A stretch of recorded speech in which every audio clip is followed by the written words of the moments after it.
Hello and welcome to our webinar, Get Out of Your Fixed Ops Box. This is Heidi from Key Advisors. Thank you for joining us today. I just want to remind you, if you have a question to ask at any time during the webinar, there's a questions box in your control panel, and please feel free to ask that and I will relay that to our presenters. With that, here is Keith Ely. Thank you, Heidi. Welcome again, and thank you to all of you for taking a half an hour out of your time today to join us. Just a brief introduction. Besides myself, you're going to hear from Amber Kelzer, who is our Director of Business Intelligence, Casey Shire, who's our Director of Advisors, Gary Weisbaum, who's our expert in market development, and we'll have a special guest star at the end as well. If you'd like to learn more about any of the services and topics that we're talking about today and how we can assist you with your dealership, please contact us. You'll see some contact information at the end of this. You can also go to our website, keyadvisors.com, and contact us through that. Today, though, we're going to talk about getting out of your fixed ops box. And by that, it's looking at things differently, looking at things as it is today and tomorrow. Some of you may be following our volume indicators that we're putting out on a weekly basis. We started these around 4 or 5 weeks ago because we wanted to see what the impact of the shutdown and the coronavirus was on repair order counts every week and counter ticket counts every week. And Amber Kelzer is going to tell us more about that when we get to that portion of our discussion. But I want you to think about one thing before we start, what the environment was on February the 29th, okay? What was the environment like in your business before this started? In many cases, the thought was we're very, very busy. We've got work backed up in the parking lot. We don't have enough techs to get work in. We've got people overflowing our front counters, and things were busy. Now, whether they were as busy as we thought they were, we're not going to argue that today. But our opinion was, most of our opinions from the dealership side was we're extremely busy, and we were. And what that caused was a lot of status quo. This is the way we've done business. This is the way we're going to continue to do business. And our selling skills were probably not what they should have been from a fixed ops side. And right sizing our inventories and personnel probably were not quite where all of us would have wanted them to be. But we can still act on this, okay? We can still start to think about what is the environment that we're in today and what's it going to be like tomorrow. And so that's what we're going to talk about over the next half an hour, is those two items. What's it like today, and what's it going to be like tomorrow? Again, Amber's going to speak to these indicators that we have. The interesting thing about these indicators is that we have some dealers that we're surveying that are exceeding these averages, and we have some that are nowhere close to the average. And of course, that's what the definition of an average is. It's 1 + 1 divided by 2, right? But some are exceeding, some are not exceeding. We want to take a deeper dive and investigate a little bit what some dealers are doing, and also what our advisors are recommending to our customers to do today and tomorrow. So with that, I'm going to turn this to Amber Kelzer. Amber is our Director of Business Intelligence. So Amber, I know we've been doing these volume indicators now for what, maybe 6 weeks, I believe, 4 to 6 weeks, somewhere in that time frame? Yeah, yes, we have. Can you tell us a little bit about what you're surveying and what you're looking for when you're doing this? Well, I'm looking to see what the data tells me. But what I'm surveying is for service, which is what you see here in red. I'm looking at how many repair orders are opened each week. And across the bottom of the graph, you'll see which week of the year it is. So last week, week ending the 9th of May, was the 19th week of 2020. So what you see is that around week 10, we were at the top of our game. This is the first week of March. And then when COVID-19 was declared a global pandemic, you see a drop of about 18% in how many repair orders were opening week over week between weeks 10 and week 16. So to be clear, this is not repair orders that are open or that are closed. These are just repair orders open during that week's period of time. Yes, this is just a count of how many repair orders we opened each week. They may be closed, they may still be open. Okay. And so you see an 18% drop off on the volume of work we're opening. Okay. And then you start to see it stabilize. So if you look between weeks 16 and 19, we aren't necessarily dropping. And in fact, week 19 showing we might see a little bit of an upturn. So I see another graph down in the bottom left-hand corner of this chart. That is our average labor sales per RO by week. Now, what I do want to call it as a caveat is because these are open dates, some of those ROs are still open. So you really need to back up to about week 15, week 16 to get the right number, because anything between 16 and 19, there's a large portion of labor that's not accounted for because the ROs are still open and it hasn't been totaled. So some things don't change. We still have trouble closing repair orders. You can always hope that it gets better. Okay. So I know in addition to service, you also look at parts. We do. And so we saw a similar decrease around the same time. So you will see a peak in week 9. Note that that is the week that we closed the month of February.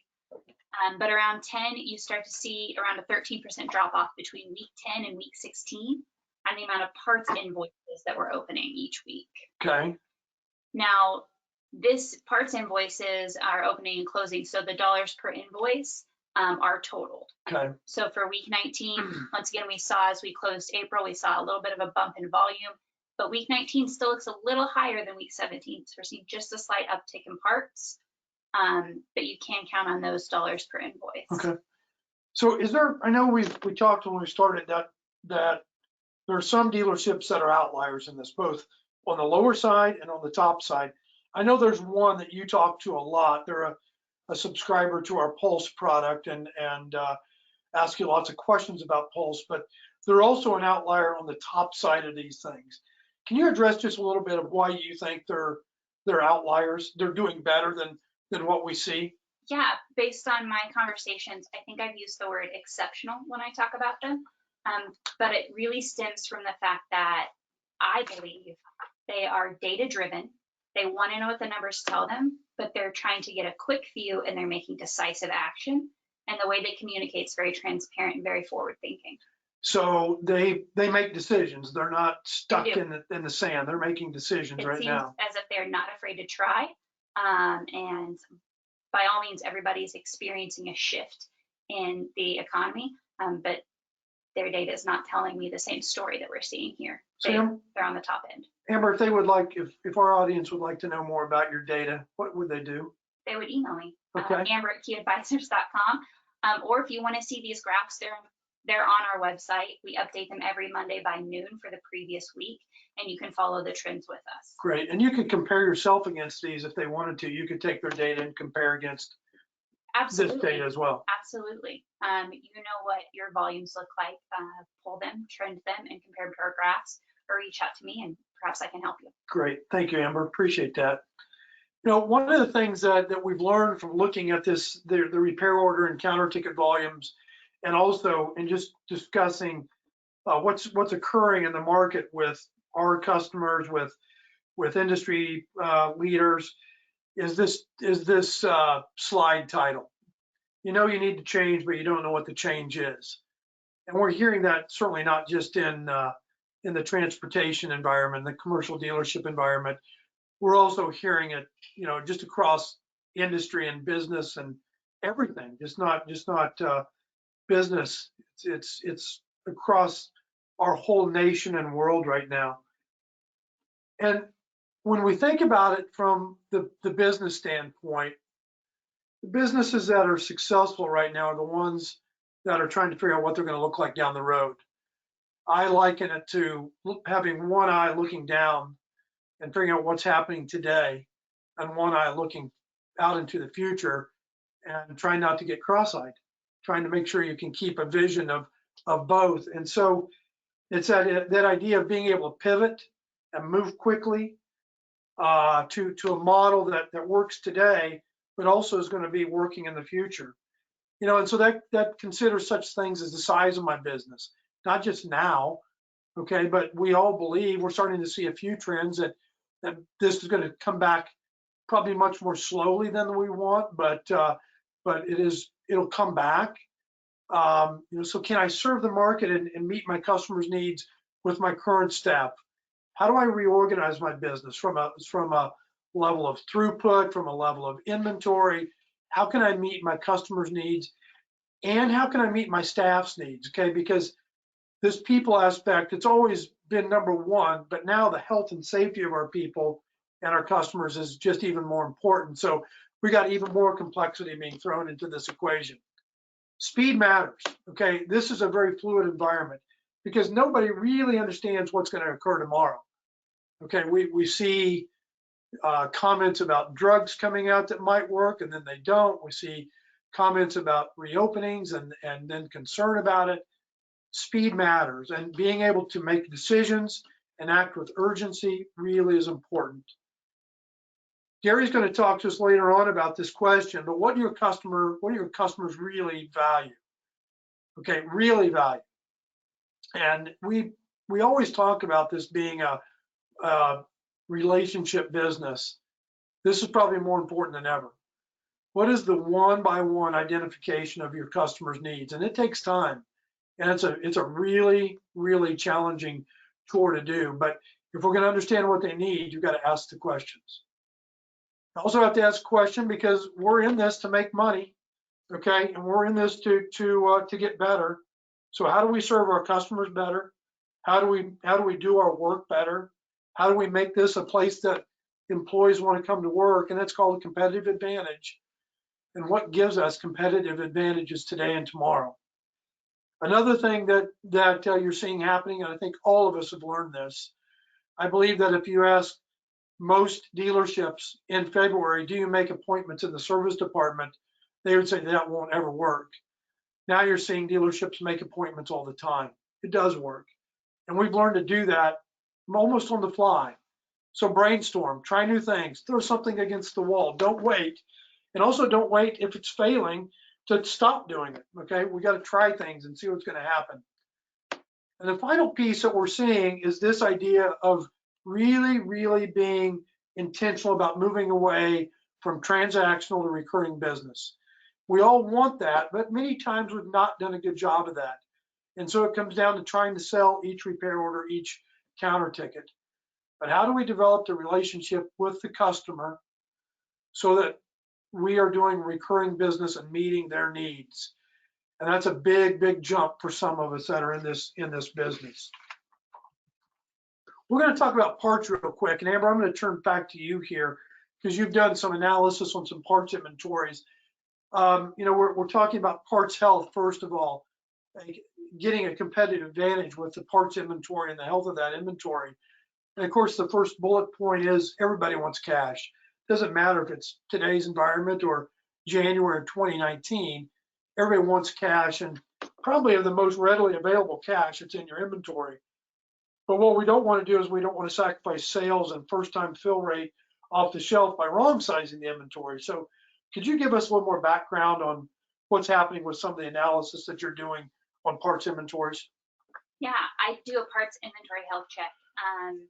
And the first thing I do is I look at your current inventory, and then I look at the demand against your current inventory. What have you sold in the last year? When it comes to right sizing our inventories, you guys may know the industry standards are that we have a part that's sold at least once in 3 months over the last 12 months. And then we want a fill rate at an industry standard of 90%. So when we start taking those two metrics and comparing them against your current inventory, we create an ideal inventory.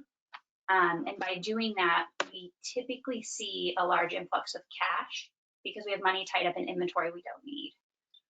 Once we start looking at the right parts in the right quantity, we can really focus in on, are we selling them at the right price and improving our gross margin on those parts. So I know you just did this for 2 locations of a large dealer group, and I know the number is pretty substantial, right? Yeah. It's a very substantial number. Yeah. We found $4 million of opportunity for cash.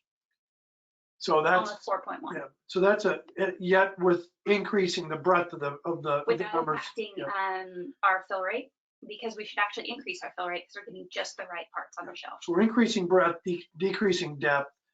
I know you talked about transfers, also moving transfers inside of that dealership group. So they're taking advantage of depth at one that they may be too deep in and moving it to a location that needs more. Yeah, you just have to understand where the demand is and where your parts are, and then shift into the right place. I know one of the other things that's really fascinating about this study is what I'll call duplicate parts. A lot of times what Keith's referencing is you may have, you're buying the same part from multiple vendors, and then you're putting it in your business system as different part numbers. And through a partnership that we have, we can help you understand which vendors you're buying duplicate parts from, what those part numbers are, and then you can look to source them from the lowest cost vendor. That alone will increase the margin in your parts department because you're paying less for the part and selling it at the same price. I know there's some other things you do with that in terms of pricing looks and making sure that costs are the same across all locations and things like that as well. Yeah, you want to make sure that your setups that your system's working for you, and that your setups allow you to maximize your margin across all rooftops, and that you don't inadvertently create inventory reconciliation problems by moving parts. So when we look at the parts health, this is about cash. It's about cash now. It's about also building a sustainable inventory, right-sized inventory with the right parts on the right shelf in the right quantity to meet the demand of the people. It's also being in control of your pricing strategies.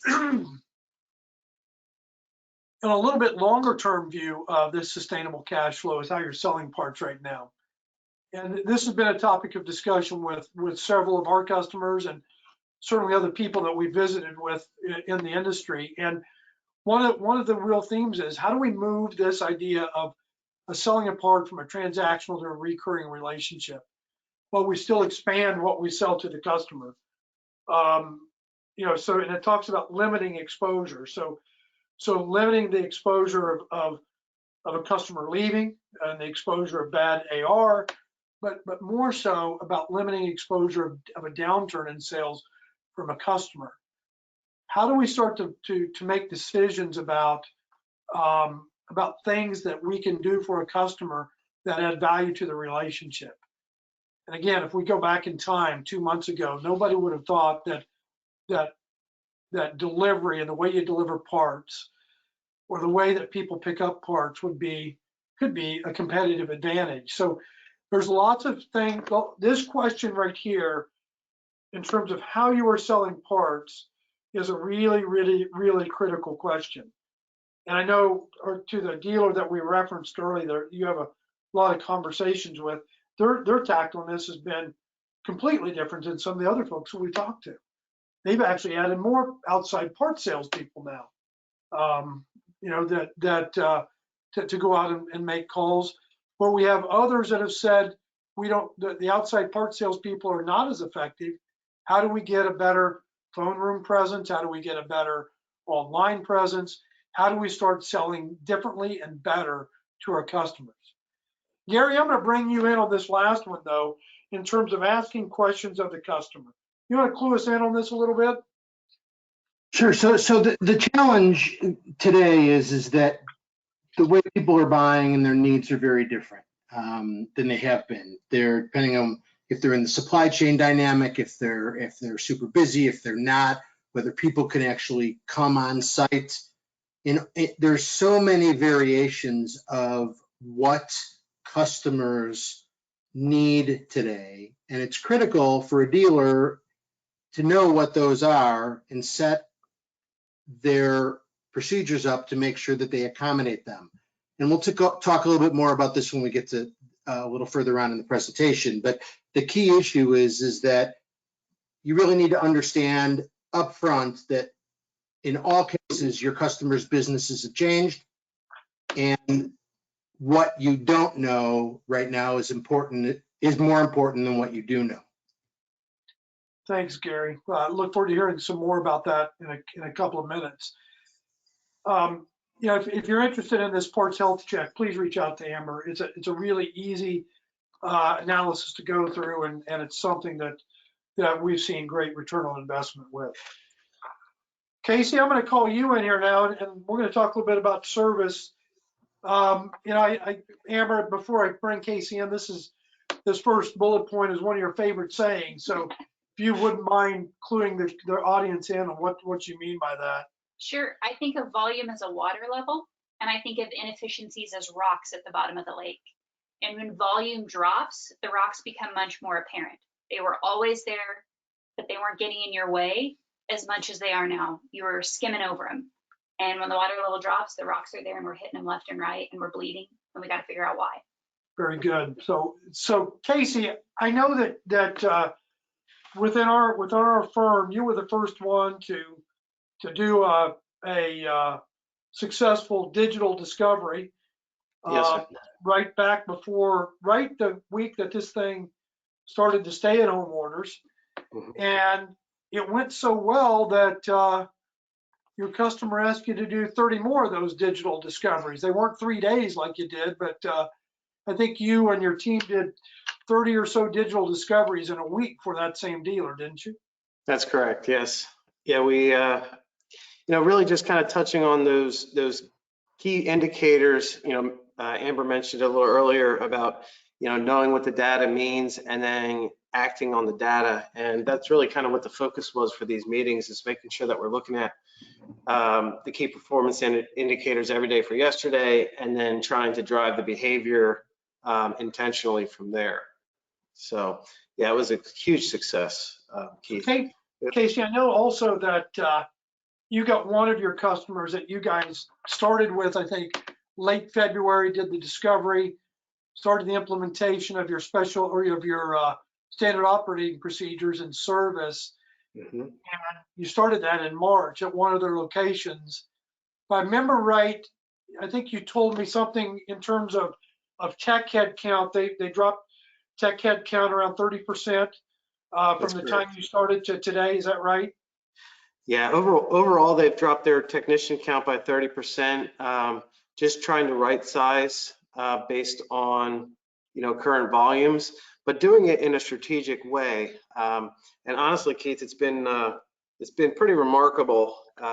You know, just since and doing this all virtually, this particular dealership went from somewhere in the low 50% proficiency to, I think this month they're trending at or just about 100% proficiency for the month.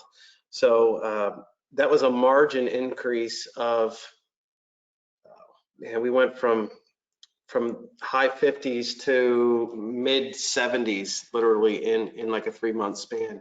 And this is all during, you know, this crisis that we have. So it kind of takes the excuses out of the equation. So Casey, I want to make sure that I understand something you said. You said that they're at 50% with their prior workforce in proficiency. So hours billed versus hours attended. Now they're at 100%. Yes. With 30% less techs. That means they have to be doing more volume now than they were with the prior tech level.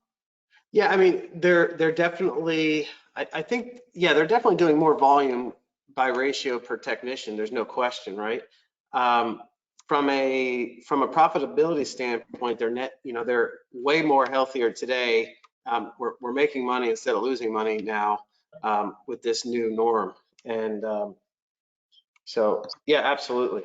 So I think some of the other questions that you're answering for customers are looking at tech payroll, like looking at overtime and unapplied, and starting to dig into that in terms of also reconciling and processing payroll, speeding those processes up, really engaging deep in time. That's correct. That's correct. Give a little thought, if you would, Casey, on what you think the key item is that your customer that's increased their proficiency. What have they done to do that? You know, honestly, Keith, I think the number one thing is that they didn't let this distract them from the mission, okay? And the mission was from day one, before this COVID thing came about, was to, you know, be a servant leader, you know, have successful employees and do it every day. And they never took their eye off the ball with process changes, with managing their time, you know, which is inventory every day for yesterday, and doing it, I mean, big time, all the way down to reduction of workforce, down to, you know, overtime, the payroll, as you put in there. So it, you know, it really comes down to just that level of engagement and not being distracted by the outside, really. So I know one of the things that you are real passionate about is what the service department's customers value. Has that changed any, or is it the same thing? You know, I think it's probably more important today, but it really isn't, you know, in the same breath, because customer wants, all this customer wants in a service department is their vehicle back. They want that dwell time, which is measured by open to last punch, as quickly as possible. And the dealer that can turn that truck the fastest, it doesn't matter what badge is on the front or what, you know, what OEM you are, you're going to have the most business. So I think that's more valid today than yesterday, just because we're more concentrating our fleet and our customers are concentrating their fleets. And but yeah, that's it today, and it was the same thing yesterday. Keith. Very good. Thanks, Casey. Appreciate that. You're welcome. Thanks for having me. You bet. You bet. Gary, you're our last panel presenter here, and so I'm going to flip it to you once more, Gary. And if you would, just tell us some. I know you have lots of conversations with commercial truck dealers, construction dealers, forklift dealers, lots and lots of dealerships and commercial industry people. Tell us a little bit about what's happening in that space and what you're doing to help your customers grow their market. So the biggest, there's multiple issues that are going on, but the ones that seem to be the most kind of across the board from everybody is that, number one, that the customer base has changed. It might be the same customers, but the base itself has changed. And you know, before we get into the details, so you look at the top where it says staff must sell, not just take orders. And everybody that I'm talking to, leadership, they're talking about the capabilities of their current people to be able to sell, to understand how to go from someone who just takes orders to now being able to sell. Some people can make those changes easily, others can't, or some organizations are really set up to pivot to be able to deal with this. And pivot's a word you're going to hear a lot.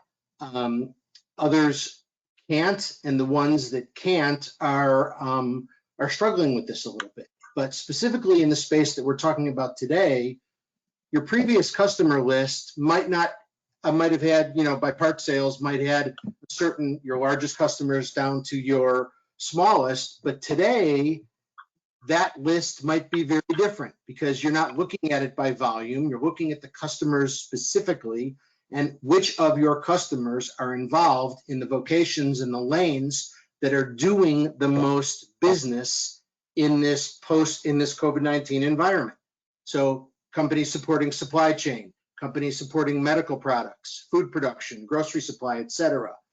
Companies that are doing restaurant work are not working right now. A number of other industries are not.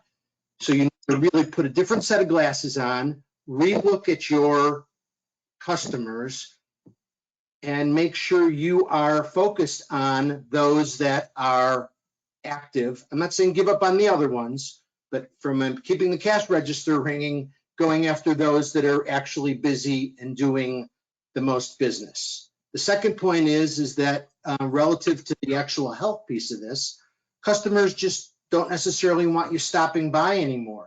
They have their own corporate initiatives that they're trying to keep their employees away from the general public so that they don't have issues with COVID-19.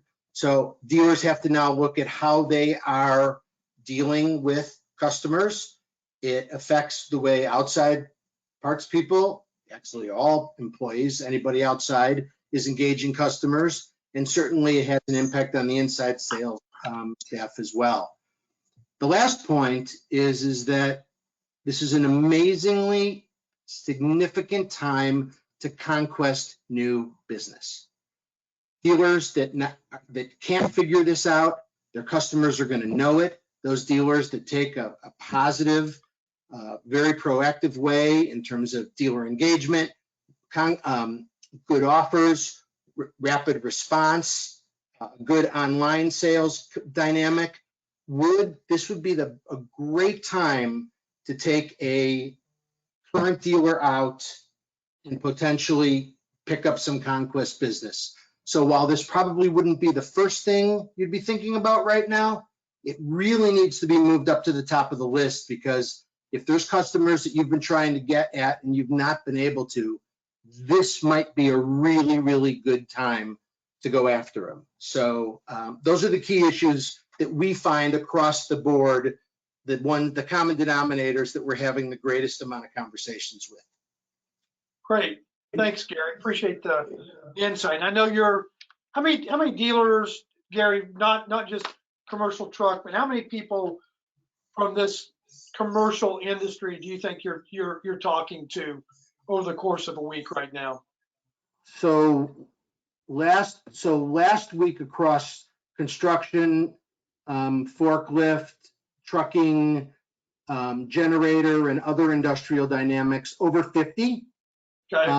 A lot of people are reaching out because they're not sure what the right next step is relative to sales planning and sales support, and been having, we're engaged with a lot of them to help them relook at this. But at the same time, there's just been a lot of questions. What are we seeing? What am I hearing? What's going on? And, as I think I mentioned to you, not only are we talking to people in the industry, but we're talking to bankers and investment people and lawyers, and because everybody is engaged in this in some way, shape, or form.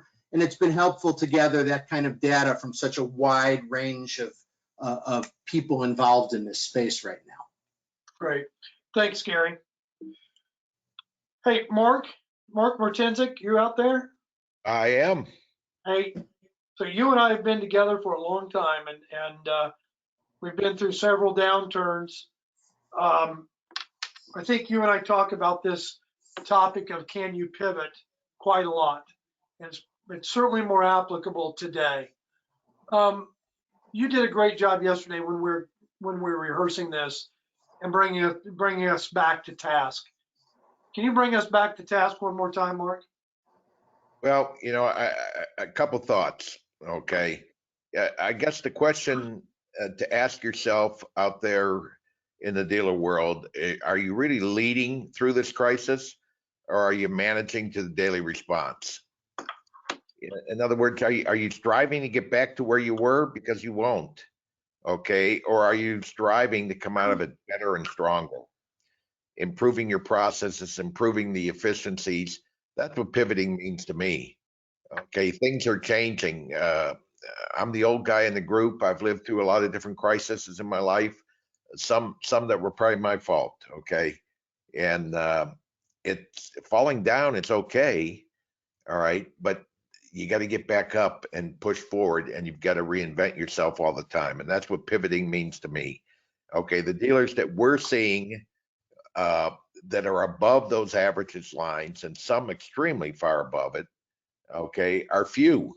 Okay. And those are the ones that aren't trying to manage to the daily response, but are striving to do all the things we've just discussed. So, just improving your process, improving the customer value you talked about, right sizing your staff in whatever department it is, and improving the efficiency so you can produce as much or more as you go forward. This is a time to make improvements, not to sit back and wait for this to be over. I agree. And, we've talked as a group, and I think we even as a group we felt sorry for ourselves a little bit in March, and we were like, well, the market really sucks. You know what? It's the market we live in. So it's the market all of us live in, and it can't be an excuse. We can't let it define who we are and our response to how we act. And Mark, I think you're spot on. The ones that are leading through this are the ones that we see them above that number that Amber gives us. The question I think that all of us have to ask is, how do we win? And that term win can mean different things to us. For some of us, it may mean breaking even is good enough right now for the month of May. And how do we get a little better? For some of us, it may mean that we are making May into the best month we've ever had. So your definition of win is what you need to define it as. But the questions that we've talked to today, and some of these really quick hit strategies, parts health, identifying technician opportunities, those are things that need to be done now and probably need to be done all the time, because that leads us to the idea that we all know, cash is king. But it's not just for the short term, it's forever, okay? And that long-term strategy you build based upon how you ask the questions and how you answer the questions and how you act on those questions, that long-term strategy will keep it flowing or it'll shut it off. Heidi, we have any questions from the audience? None yet. We'll take any questions. And again, if you'd like to learn more about the parts health, about the market analysis that Gary can do, about Casey's discoveries and how to manage tech time and some of the other things that we've talked about on this webinar, please reach out to us. We would love to visit about how we can be of service to you. So thanks again for your time, and panelists, thank you as well for joining today. Appreciate it. We do have a question We here. do have a question. Can you share some examples of the ways dealerships are connecting with their customers that are different from how they connected prior to COVID-19? Gary, did you hear the question? I did. So obviously the first line answer is that you're not able to, so you can't call on these people. But if you're in a city that's got a station in place or some of those kind of things, so you're obviously not out making sales calls. So a lot of the dealerships work in teams. So you've got an outside salesperson that's calling on the customer, and then you've got an inside person that customer might be reaching out to. So, if the outside salesperson isn't there, or to just call in an order. So there needs to be a proactive dynamic in terms of emailing, calling, creating offers to generate dynamic, asking people how they're feeling, what's going on with their business. Some of this is just having empathy for what a customer is going through. It's critical that those questions be asked to solidify relationships that you cannot maintain in person anymore.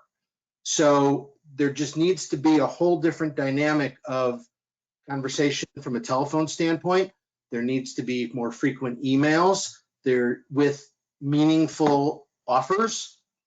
I would make so it's increasing the activity of relevant information. You don't want to drown a customer with 900 emails that don't relate to them, but you want to increase the activity of items and of services that would be of direct interest to them. And I'm gonna go ahead, Gary, then I'm gonna add on to it. No, I'm good. Go ahead. So I would add on to that I don't think there's, Heidi, can you read the question one more time? Share some examples of the ways dealerships are connecting with their customers that are different from how they connected prior to COVID. So I don't know that the connection itself is any different. I think we're still phone calling, we're still emailing, we're still putting flyers together. But to Gary's point, they're much more focused on what that customer or those types of customers need. Given an example is, and again, this is nothing new, but this is something that people have stepped into to say, this is important for the customer. And so it is a dealership customer of ours that has some of their customers that at one point in time had their own inventories. They're saying, they're asking, the dealership is asking the question, do you really want those inventories? How can we best serve you by getting you parts quickly out of our inventory so that we're relieving cash strains on you as a customer? You're paying as you go. You're not paying as large investments.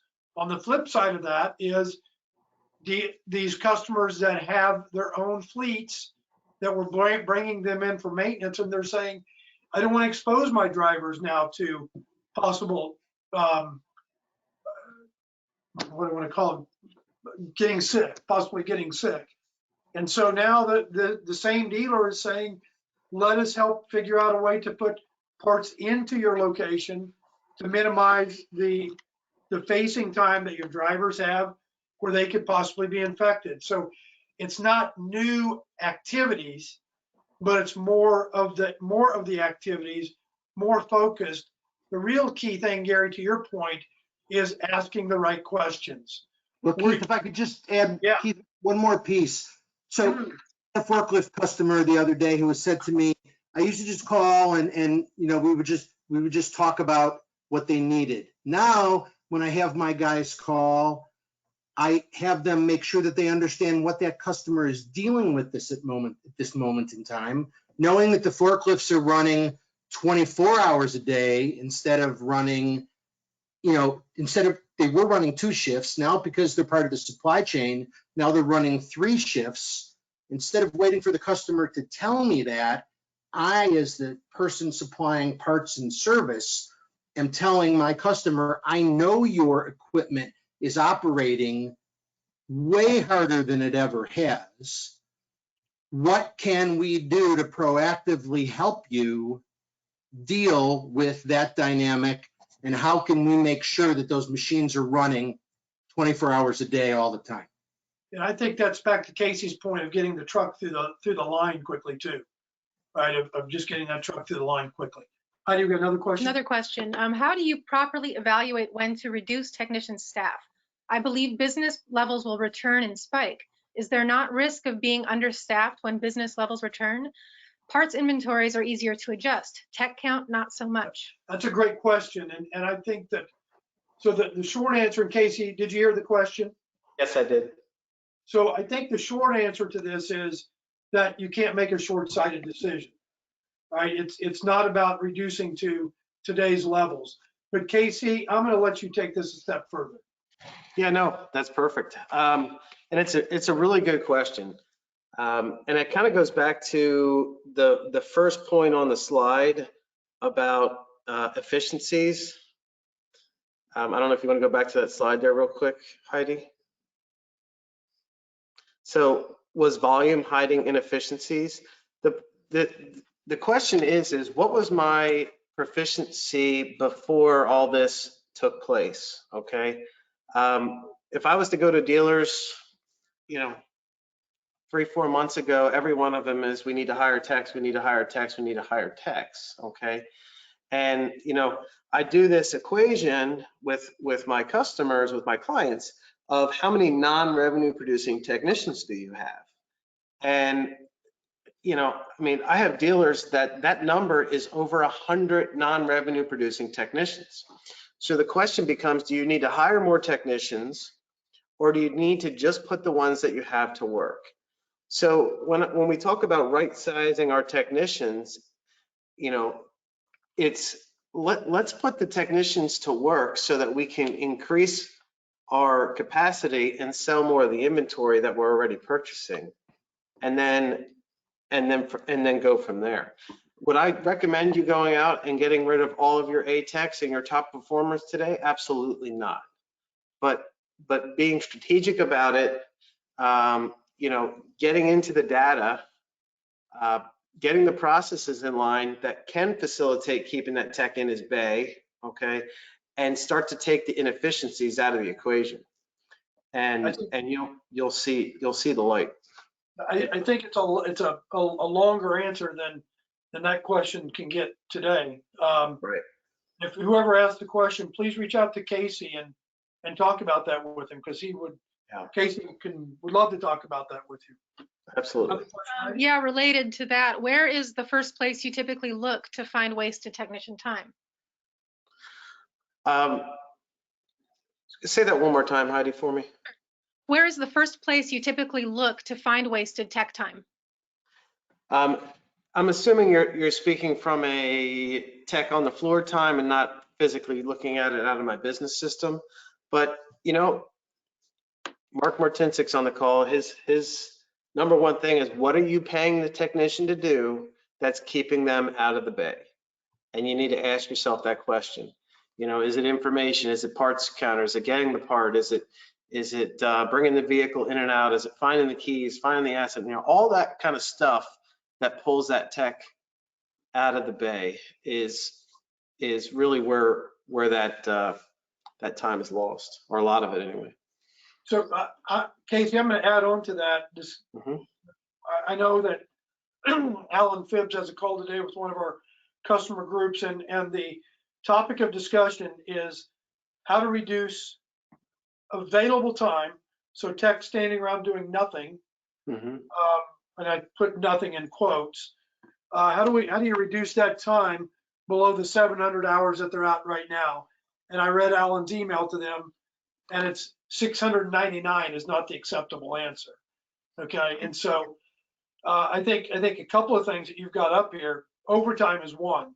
And I know we've Casey, you and Valerie have developed some tools to see overtime really easily, to see indirect or unapplied time really easily, and to manage that, because a lot of time that gets lost.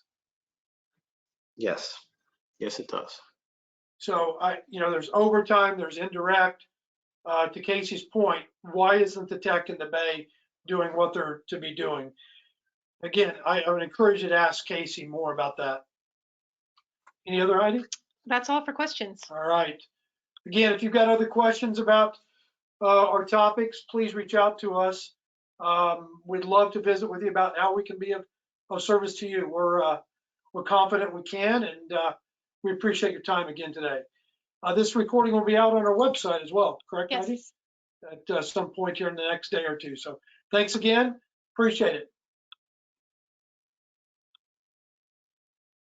Do you usually get questions on the webinars?